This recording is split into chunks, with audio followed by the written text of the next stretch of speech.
In a small, remote village, nestled deep within a dense forest, there once lived a reclusive old woman named Agatha. She was rumored to possess supernatural powers, and the villagers whispered that she could communicate with spirits that roamed the woods. One moonless night, a group of adventurous teenagers decided to test their bravery. Armed with flashlights and nervous laughter, they ventured into the heart of the forest where Agatha's isolated cottage stood. As they approached, the air grew thick with an eerie stillness, broken only by the crunch of leaves beneath their feet. They found the cottage shrouded in shadows, its windows dark, and its roof sagging under the weight of years. Daredevil and skeptic alike felt a chill run down their spines as they gathered around a crackling campfire they had lit just outside. With the fire casting flickering shadows upon the gnarled trees, they began to share stories of Agatha's alleged powers, how she could foresee tragedies, how she could summon spirits to do her bidding. Some laughed nervously, dismissing the tales as mere superstition, while others listened with growing unease.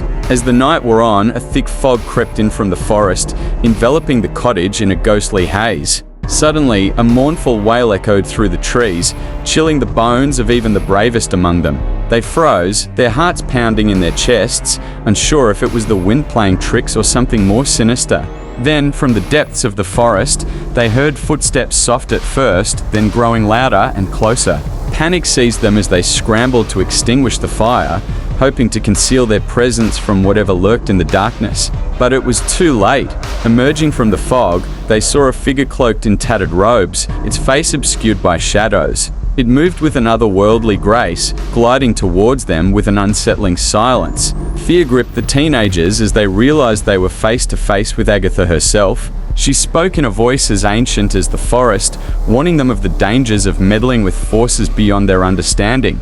Her words carried a weight that chilled them to the core, her eyes gleaming with an otherworldly intensity. Some among them tried to run, but found themselves rooted to the spot by an unseen force. With a wave of her hand, Agatha summoned spectral apparitions that materialized from the mist, their ghastly forms hovering around the terrified teenagers. They cried out in terror, pleading for mercy, but Agatha's expression remained impassive as she delivered a chilling prophecy of their fates. As dawn broke and the fog lifted, the teenagers found themselves alone in the clearing, shaken but alive. They stumbled back to the village, their minds haunted by visions of the spectral figures and Agatha's ominous warning echoing in their ears. From that night onward, the cottage stood silent and foreboding, a place avoided by all who heard the tale.